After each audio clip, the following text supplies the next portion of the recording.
Soy un hombre enfermo, un hombre malvado, soy un hombre repulsivo, creo que padezco del hígado. No obstante, no tengo ni la más remota idea de cuál es mi enfermedad y no sé a ciencia cierta de qué mal sufro. No lo sabe Dostoyevsky, no lo sabe su personaje, pero nosotros en Serendipias, que hablamos de ciencia y en este caso de literatura, puede que podamos darle alguna pista. Os dejamos con los mejores momentos.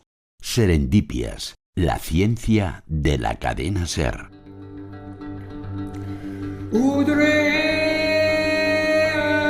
Hace algo más de 4100 años, alguien dejó unas muestras sobre la arcilla, marcas que se han convertido en la historia más antigua que conocemos, el poema de Gilgamesh.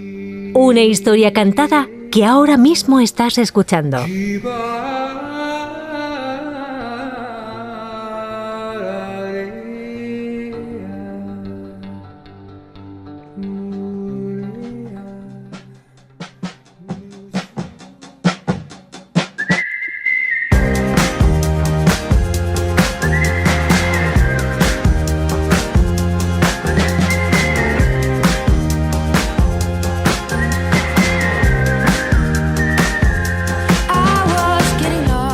La escritura es posiblemente la tecnología más importante jamás inventada y gracias a ella sabemos que en el 2100 a.C. ya estábamos contando las aventuras del rey Gilgamesh en busca de la inmortalidad, pero las historias son muy anteriores a la escritura, puede que sean anteriores al lenguaje. La mímica nos puede transportar a escenarios pasados e incluso a mundos que jamás fueron, y es que las historias no son tan viejas como las palabras, son, al menos, tan antiguas como la mentira.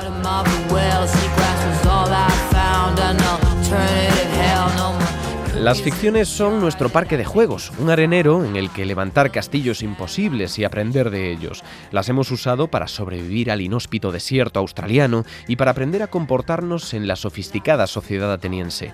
Nos ayudan a vivir las vidas de otros, no solo para evadirnos, sino para explotar lo que es ser humano en toda su extensión, más allá de la limitada experiencia de nuestros sentidos, más allá de nuestra piel y de nuestro tiempo. Nos hace ubicuos, inmortales y, sobre todo, nos hace uno. Tenemos con nosotros a Laura, que no podía faltar en un programa que hablaba de literatura, porque tu sección ya lleva varias temporadas hablando de eso y de ciencia. Sí, de literatura y de ciencia, pero siempre la utilizo cogiendo una parte de la literatura para hacer una metáfora. Y esta vez he decidido hacer algo diferente. Innovar, sí, buscar un texto, una pieza literaria que reflejara la ciencia histórica de ese momento en el que se estaba viviendo. Claro, porque es verdad que cuando hablamos de historia de la ciencia recurrimos muchas veces a tratados que en el momento iban registrando lo que ocurría, pero la ciencia es parte de la cultura. Claro, la ciencia es parte de la cultura. Y fíjate, quiero que viajemos al siglo XVIII, porque en el siglo XVIII lo que es el pensamiento crítico, las matemáticas, la naturaleza, se había empezado ya a consolidar en la ciudadanía. Y ya no era algo como alejado, sino que estaba en el entorno. Y esto pues lo sentía la gente. Entonces, aquellas clases más altas que tenían acceso a la cultura no solo se interesaban exclusivamente pues, por la música o por la pintura, la literatura, sino que la ciencia estaba incluida en sus estudios. Pertenecía a lo común, ¿no? No estábamos separados, esta historia que hay ahora de que hay gente de ciencias y de letras, sino que se entendía todo como una cultura, que es lo que debería ser también. Lo que debería ser, eso pienso yo, que es lo que debería ser. Dentro de estos descubrimientos científicos de la época, hay uno muy interesante que es el de Luigi Galvani, que lo que hacía era dar electricidad a una rana. Chispazos. Sí, chispazos, la chispa de la vida, porque lo que ocurría es que la rana, al darles electricidad, contraía sus extremidades, contraía las patas. Daba una patada. Claro, entonces este experimento posiblemente fue el que influenció al artista Mary Shelley en la historia de Frankenstein.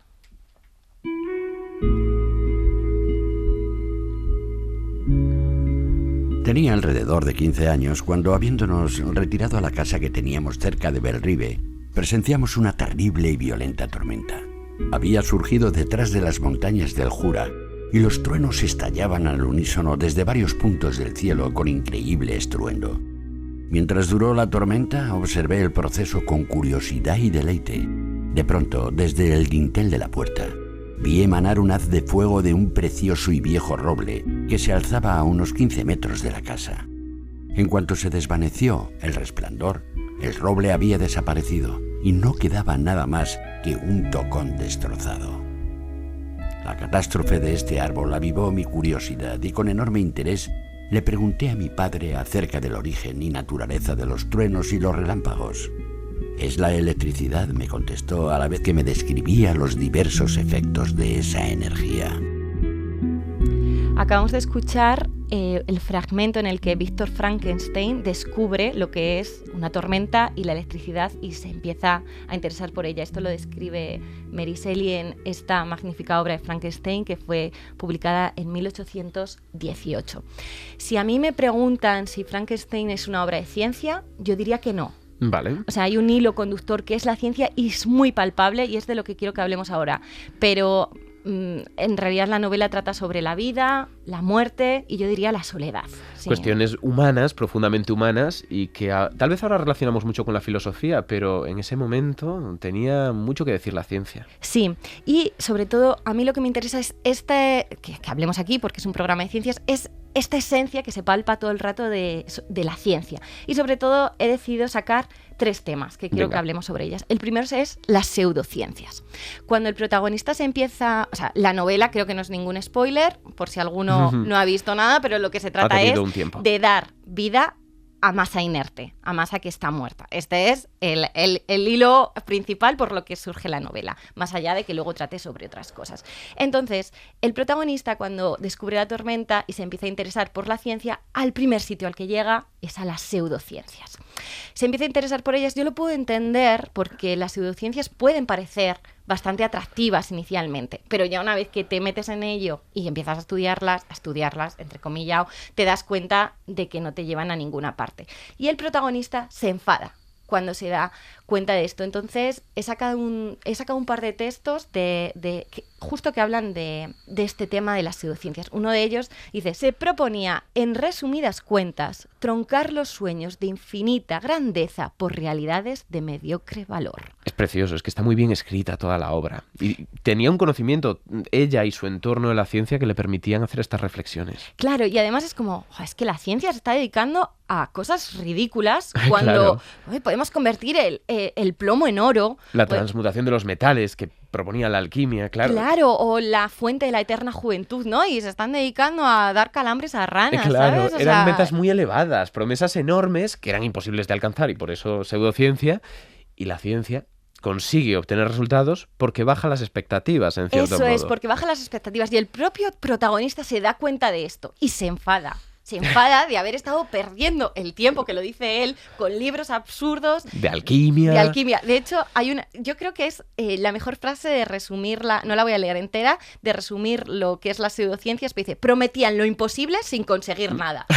O sea, me parece maravilloso esto. Y luego hay un momento que habla de la ciencia moderna, que dice: prometen poco, saben que los metales no pueden ser transmutados y que el elixir de la vida es una quimera. Pero sin embargo, estos filósofos que puede parecer que hacen poca cosa, no sé qué, han conseguido auténticos prodigios. Entonces creo que esto es muy bonito y que alguien que hizo esta obra maestra tuviera presente en la ciencia me parece maravilloso. Desde luego. Luego, otro tema que quería tratar y me parece muy importante en la actualidad es la ética y la responsabilidad de los científicos frente a sus obras. Claro.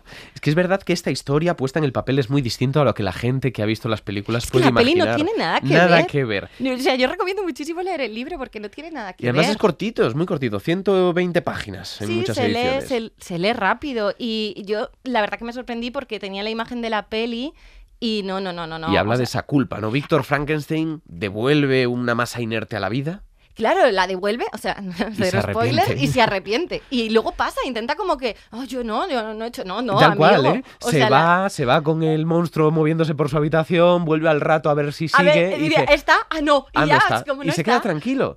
Es impresionante, Es muy heavy. Y esto es muy importante, creo que está muy palpable hoy en día, las inteligencias artificiales, pero bueno, podríamos, ir a más, en mi caso, por ejemplo, pensar en los derechos y la explotación del espacio. Por ejemplo. no, hay como muchos temas que creo que la ciencia y los científicos que somos los que trabajamos con ella tenemos que tener responsabilidad sobre ello. Un tema que, como vemos, pues ya desde el principio del siglo XIX, como poco, se estaba reflexionando en la academia. Sí, se estaba reflexionando, quizá de una manera futurista, claro. No lo sé, pero ya lo sentían. Y luego ya lo último para cerrar, y creo que es mucho más corto, y a esto sí me enfada un poco, creo que la imagen del científico loco, solitario, que casi en un laboratorio clandestino con un pésimo, puede lograr grandes cosas. Eso, por favor, eso no ocurre, sobre todo no ocurre hoy en día. Los científicos estamos locos, no sé, a ratos, como todo el mundo. No tenemos laboratorios, yo creo, clandestinos, alguno habrá, pero no, ahora no trabajamos solos, trabajamos en grandes colaboraciones y cosas muy locas, como el CERN. Claro, no, hombre, que estamos hablando del acelerador de partículas y más cosas que hay allí en esa frontera entre Francia y Suiza que implican una inversión multimillonaria. De muchos países juntos. O la instrumentación que se manda al espacio, ¿no? Hay muchísima investigación que no se hace en un laboratorio uno solo, se le marcha corriendo una vez que ha tenido éxito o no sabemos. Entonces esto también, un poco marcar que esta imagen del científico, por favor, desaparezca. Que somos comunidad. Pues muchas gracias, Laura.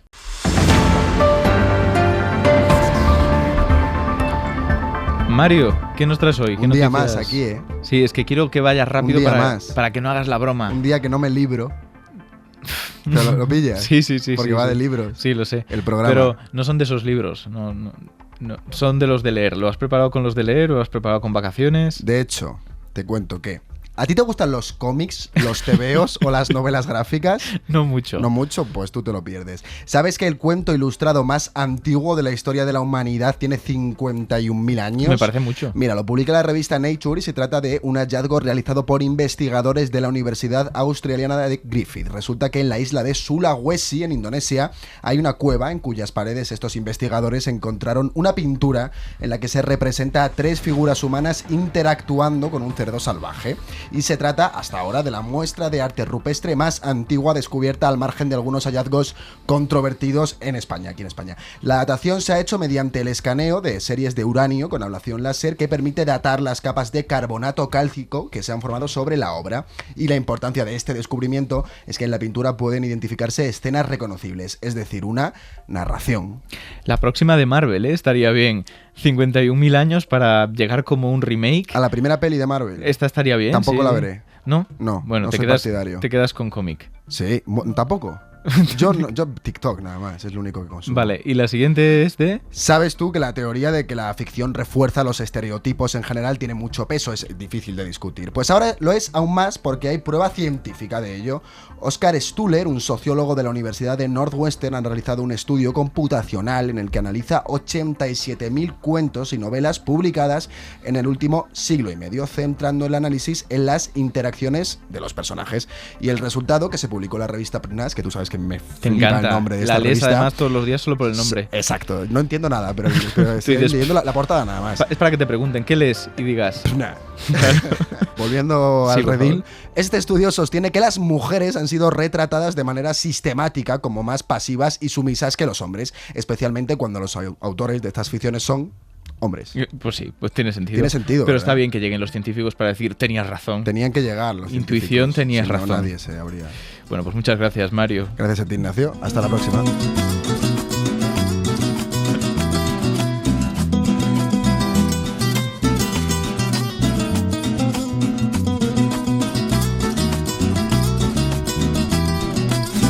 Los 100 años de Macondo sueñan en el aire. Y los años de Gabriel trompetas lo anuncian. Me encanta porque como escribí esto hace bastante, no me acordaba de la música que habíamos seleccionado. Pero claro, estamos hablando de literatura. Esto es muy apropiado. Hombre, de hecho, yo tengo aquí una anécdota que contar respecto a, 100 años de soledad, ¿no? Que hay pues un señor que se llama José Arcadio, y pues aquí estas tetas son mías. Pues la primera vez que yo vine aquí a Madrid a vivir, la primera tarde yo fui a una cafetería de una cadena, que no voy a decir el nombre porque... y esto que te piden el nombre, ¿no? Y dije, bueno, pues yo me llamo Arcadi. Y la chica que me estaba atendiendo se le iluminó la cara por completo, súper emocionada, y dice, ¡ah! Como en 100 años de soledad. Y yo desde ese día yo me acuerdo toda la vida. Pues nada, a ver, además lo estábamos comentando ayer, que estaría bien en vez de Arcadio Buen Día, siendo valenciano, Arcadi Bon Día. Que además es muy bien educado, la verdad. Claro que A mí me sí. encantaría que me saludaran así. Pues sí. Entonces, tú tienes preparado una de estas realidades alternativas. Correcto. Donde ocurren cosas que acabamos deseando que no hubieran ocurrido jamás. Exacto. Ya que venimos hablando de la literatura, de los cuentos, la ficción, a mí una cosa que me hace muchísima gracia y me parece muy interesante es la escritura en sí misma como tecnología, ¿correcto? Porque al fin y al cabo es un invento, es una especie de ingeniería, hay un diseño, etcétera, etcétera. Y el papel, que damos tan por asentado, ¿no? Como una parte indispensable del escribir. ¿Qué pasaría si no hubiéramos inventado el papel o el papiro o el pergamino? ¿Qué pasaría si estuviéramos tallando aún en arcilla o en piedra o alguna cosa así? No vale pensar en tablets, teléfonos móviles, ni otras cuestiones todas esas modernezas tecnológicamente posteriores al papel. Exacto. Estamos diciendo, nos quedamos justo antes de haber inventado el papel y qué sería de nosotros. Exacto. ¿Y lo has pensado? Lo he pensado yo y lo ha pensado la cadena SER, que ha tenido a bien sacarnos un extracto. Venga, vamos a escucharlo. La arcilla recoge nuestra historia. En ella guardamos cada derrota, cada victoria. Y cada poema, cada ensayo, cada cuento se talla y se graba como un monumento. La Biblioteca Nacional, una auténtica cantera, guarda losas con obras de cualquier era. ¿Quieres leer a Rodoreda, a Campoamor o cualquier otra cosa? Las tenemos aquí, en forma de baldosa. Aunque admito que es bastante trote leer una pieza como El Quijote, cuando el opus magnum de Cervantes ocupa una cantidad de losas apabullante. Por supuesto, no podemos escribir en arcilla todo el rato. Hacerlo en casa sería harto insensato. ¿Te imaginas? Menuda tontería. ¿Llevando a rastras un pedrolo todos los días? No, hombre, para eso tengo estas láminas de plomo, para cartearme con un maromo. No se me ocurre material más adecuado para la escritura que tallar las cosas en una superficie dura. Pero si alguna vez necesitar recoger cable, también existen superficies más maleables. Como material de oficina, usamos tabletas de madera y cera fina. Y por supuesto, si queremos hacer un informe, en lugar de Excel, lo hacemos en cuneiforme.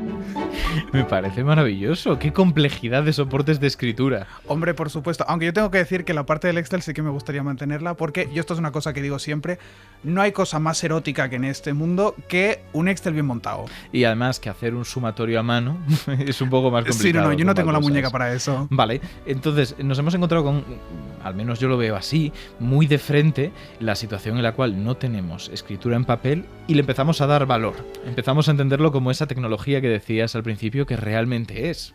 Exacto. También tengo que decir que este escenario sería un poco complicado porque realmente, claro, solemos imaginar que la escritura se inventa una vez y a partir de allá es todo cuesta abajo, ¿no? Y a partir de ahí se empieza a esparcir y de aquellos barros estos lodos. Pero realmente la escritura se ha estado inventando de manera paralela en sitios paralelos. O sea que si en Mesopotamia no hubieran aprendido a escribir en papel o en pergamino o lo que sea, pues igual en Mesoamérica o en China sí que lo habrían inventado. O sea que eso también hay que tenerlo en cuenta. Claro, pero entonces asumiendo que a nadie se le ocurre. Exacto, asumiendo que a nadie se le ocurre. Ya que nos sale gratis, pues nos inventamos lo que sea. Entonces, ¿qué quería yo contar? A mí una cosa que me resulta muy curiosa de esto es que realmente el concepto del papel, del pergamino y de los papiros, de hecho, es anterior a la escritura. ¿Ah? Porque antes de escribir nosotros dibujábamos. Ah, claro.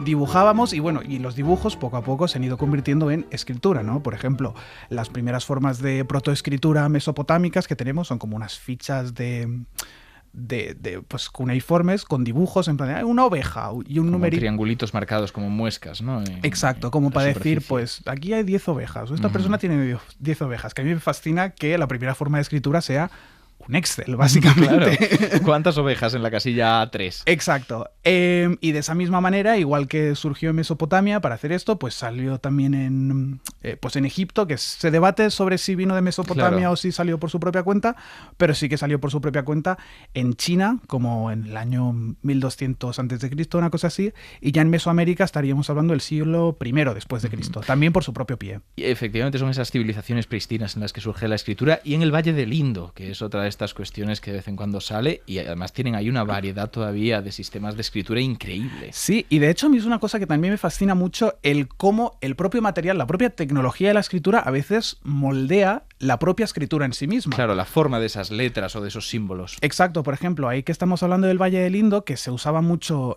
se tallaba sobre hojas de palma secas, una de las hipótesis que hay, que se cree bastante, es que los sistemas de escritura de esa zona, ¿no? Pues el de Bangari, el birmano, todos estos sistemas de escritura que son muy curvos, muy circulares, se supone que son así porque si fueran como líneas más rectas, igual se rompería la hoja de palma. Anda, claro, qué curioso. Que si alguien no ha visto nunca estos sistemas de escritura, que ponga sistemas de escritura la India y ahí encontrarás pues, esos 1000 ejemplos que parecen casi la ceja de la coma, extendiéndose. Exacto. Y curvándose. Y es como todo muy curvo. Y bueno, de hecho, aquí en el propio alfabeto latín, realmente lo que conocemos como letras minúsculas no salió hasta ya bien entrada la Edad Media, que ya había como mucho copista, que pues tenía que andar escribiendo rápido, y lo que antes tendría que ser todo en mayúsculas, porque era el único alfabeto que había, pues de repente era como, bueno, esta la hago así un poco mal, claro. Y poco a poco ha ido degenerando. Pero esa minúscula solo podría haber ocurrido sobre un papel con tinta, porque tú tallando eso no te facilita nada, de hecho es más complicado.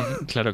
Entonces, lo que estamos acostumbrados a ver ahora ya en un mundo digital donde no tenemos ninguna de esas limitaciones, en cierto modo viene condicionado por toda esta historia, es un registro. Y es más, incluso te voy a llevar la contraria ahí, porque ahora mismo seguimos estando muy limitados. A ver, cuéntame, muy limitados. Muy limitados porque ahora, aunque no tengamos la limitación del papel, la tinta, la muñeca, etcétera, etcétera, lo que tenemos es un teclado, tenemos dedos, tenemos muñecas y tenemos una disposición muy concreta de cómo se ponen las teclas en un teclado. Uh-huh. Y eso también nos afecta a nosotros. Pero no a la tipografía.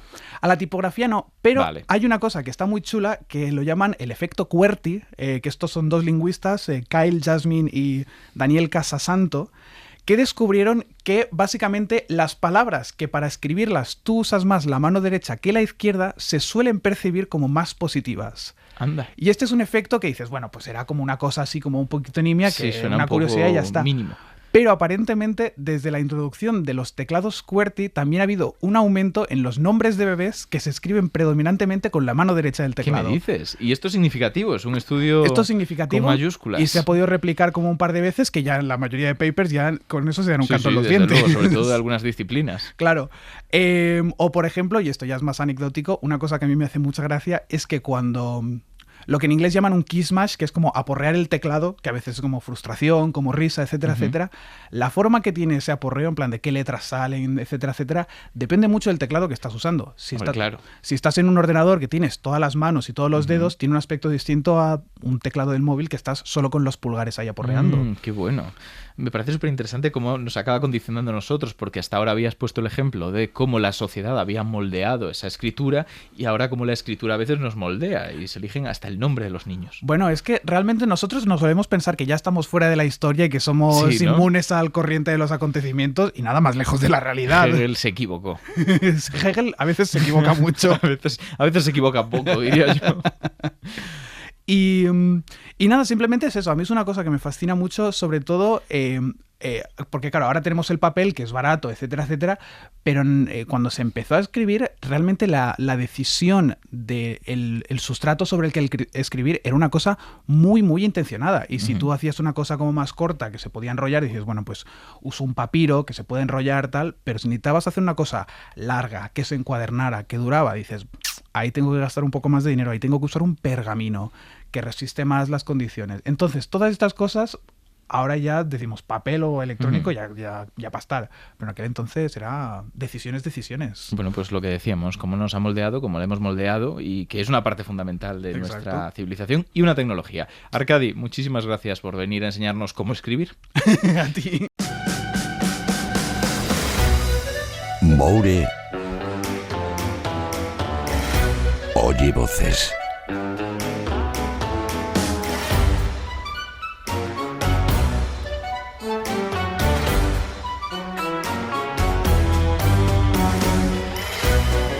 Moure, yo creo que de todos los colaboradores eres posiblemente el segundo o tercer mejor lector.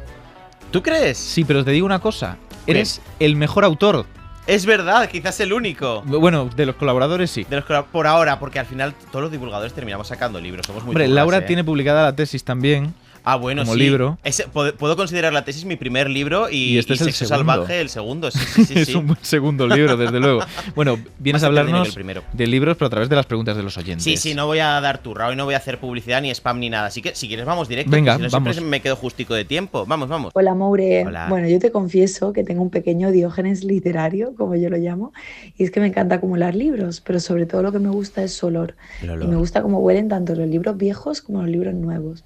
Te quería preguntar, ¿por qué huelen tan bien?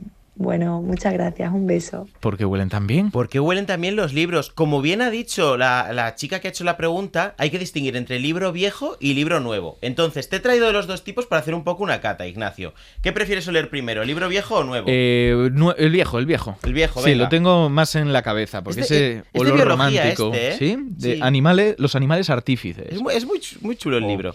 Es que huele a biblioteca antigua. ¿Y a qué te huele, aparte de biblioteca? Joder, es que lo asocio a papel antiguo directamente. No sé qué decirte, pero Vale. es natural, es tejidos. Sí, ¿y no te parece que también tiene cierto olor un poco como dulzón? Sí. Incluso algo que se podría comer. Sí. No voy a comérmelo, pero podría intentarlo. Vale, pues este olor que tienen los libros antiguos, así tan dulcecito, se debe principalmente a la descomposición de la celulosa. Claro. La celulosa, que es una cadena enorme, es una molécula gigante, se va descomponiendo y se van formando moléculas muy chiquititas, tan chiquititas que flotan en el ambiente, compuestos volátiles. Y entre ellos, aquí voy a tirar de chuleta porque siempre los compuestos orgánicos tienen nombres muy raros, ácido butírico, que es el olor de la mantequilla. Es lo que te iba a decir. Butírico, butter en inglés, mantequilla, ¿no?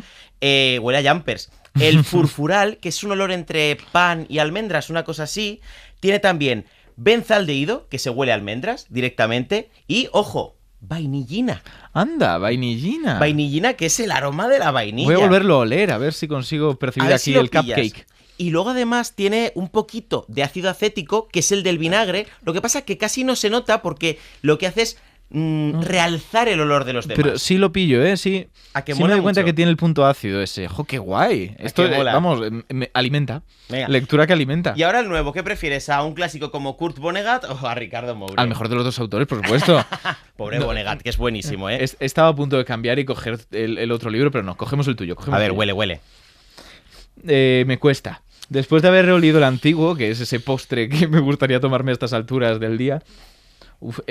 A ver, todos son químicos, los naturales y los artificiales, pero este huele a laboratorio. Huele industrialito. Sí. ¿Qué pasa? Que aquí principalmente el olor viene de que hay un montón de componentes, digamos, que se están asentando y entonces pues se están evaporando. Por ejemplo, el disolvente de la tinta. La tinta tiene un montón de disolventes para el pigmento y entonces se evaporan y producen un montón de compuestos orgánicos aromáticos. Luego también los propios químicos que se usan, por ejemplo, para blanquear el papel, pues también se están evaporando algunos de ellos y sobre todo el pegamento. Claro. Que es lo que da ese olor tan industrial. ¿Qué pasa? Que hay mucha gente que este olor le gusta. ¿Pero por qué? Pues porque tú además que eres un hombre de neurociencias, es que el olor es un disparador emocional y un evocador de recuerdos bestial. Entonces, ¿a qué te recuerda este olor a nuevo? Pues a coche nuevo, a zapatillas nuevas, a cosas que asociamos, por ejemplo, pues la vuelta al cole de pequeños, el material nuevo, el coche nuevo de papá Claro. o el coche nuevo que te has comprado tú con tus ahorros. Ojo, o al libro mismo, porque O al si libro, nos sí. encanta leer y nos hemos expuesto tanto a sus olores, relacionamos esos olores con todas las historias que hemos leído.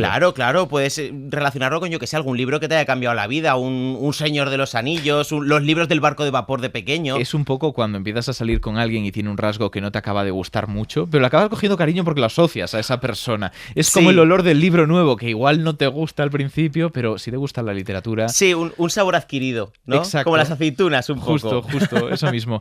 ¿Qué otra pregunta tienes? Vale, esta es buenísima, ¿eh? Te va a encantar. Vamos a por ella. Hola, Moure. Mira, yo acabo de leerme El Quijote y básicamente al final es un hombre que no está bien de la cabeza y que lo que hace es llegar a sitios, liarla y al final es que le acaban pegando. Siempre le pegan. ¿Podríamos saber Le pegan. qué enfermedad o qué trastorno mental tenía Don Quijote? Ojo, el Quijote se apunta a MMA, me gustaría esa. Ojo, ¿eh? sí, igual ya no tenía edad, ¿eh? Ni Bueno, se puede complexión. intentar. Bueno, vale, la pregunta en resumen es si podríamos diagnosticar la patología de Don Quijote. Pues la respuesta simple es no. Vale. No, ¿por qué? Porque para diagnosticar a una persona de un trastorno o una patología mental es necesario que haya una entrevista clínica por parte de un especialista, por parte de un psiquiatra o una neuropsiquiatra. y hacer una entrevista bien estructurada, utilizando guías clínicas, bueno, un montón de cosas. ¿Me estás diciendo tal vez que eso de diagnosticar de trastornos mentales a los políticos por 4 declaraciones no es de lo más riguroso del mundo? Es que ahí quería ir yo con mi pregunta, hacer un alegato contra esto, contra el decir, no, es que ese está tarao, ese está zumbao. De hecho, el peor cosas ejemplo... más específicas. Ese es un psicópata o un esquizofrénico o lo que sea, que además despersonaliza a las personas que realmente sufren. Claro, ahí está la cuestión, que además hay un ejemplo muy extremo de lo que estamos diciendo del patologizar a políticos, que es la patologización del mal. Cuando una persona, por ejemplo, un político, un líder mundial, ha cometido actos muy crueles... Un dictador, por ejemplo. Un dictador, un genocida, pues yo qué sé, cuando empezamos a decir que si Hitler era un enfermo, estaba loco, Stalin y Putin unos enfermos, Netanyahu, sí, lo digo también, Netanyahu es un chiflado, está enfermo. No son personas que estén enfermas. Son o a lo mejor sí, pero no acaba podemos... la frase antes de que alguien la malinterprete. ¿Cuál? Quiero decir, no son personas que están enfermas, es el mal, en todo caso. Es el mal. No discutimos eso. Estamos diciendo que tal vez no sea un trastorno mental. No, claro. Estamos justificando su maldad y su crueldad mediante una enfermedad. Y esto es terrible por 3 razones. La primera es que para las personas que tienen una enfermedad mental es súper estigmatizante. Eso es. Porque relacionas la maldad con la enfermedad mental.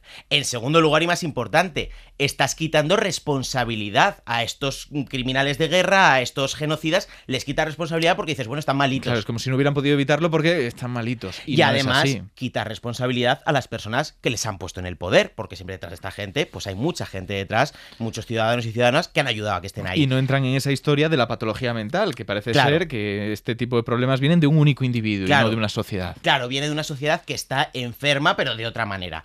Y la cuestión es que además estás hipersimplificándole la realidad. En este caso, estás olvidándote de los factores sociales, históricos y culturales y obviándolos. Y esto liga en realidad con el Quijote, porque en el caso del Quijote, si tú dices, es que está enfermo, tiene una enfermedad mental, estás hipersimplificando. Ay, estoy hoy que no puedo decir hipersimplificando, ¿eh? Lo acabas de decir, aprovecha. Estás hipersimplificando una historia que lo que juega es con los límites y con los extremos de la cordura y de la locura, porque el Quijote, entre locura y chaladura, te hace unos discursos con una lucidez y una profundidad sobre la vida, la muerte y la libertad que son alucinantes. ¿Qué pasa? Que si tú simplificas la historia del Quijote, pues te olvidas de algunas de las lecturas más interesantes que tiene, como por ejemplo, que este señor ni estuviera loco ni nada. Claro. Que este era un señor que elige creerse su propia locura para vivir una vida tremendamente poética y muy fiel a unos ideales que están perdidos en su sociedad. Es un poco que nos diría